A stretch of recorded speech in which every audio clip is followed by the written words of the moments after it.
இந்த ஆலோசனை கூட்டம் தஞ்சை தரணி என்பது எப்போதும் கட்டுக்கும் கண்ணியத்திற்கும் பெயர் பெற்ற மாவட்டம், மகத்தான பல தலைவர்களை தந்த மாவட்டம். ஆகவே நம்முடைய இந்த ஆலோசனை கூட்டத்தின் முதல் நிகழ்ச்சியாக தளபதி அவர்கள் தானே எடுத்துக்கொண்டு நாமும் பின்பற்ற வேண்டும் என்று சொன்ன கழகத்தின் உறுதிமொழியை அன்பு தம்பி தொகுதி பொறுப்பாளர் மற்றும் மாவட்ட இளைஞரணி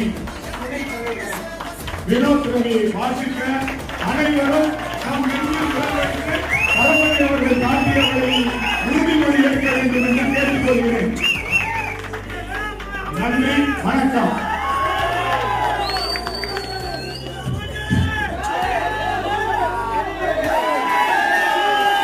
அனைவரும்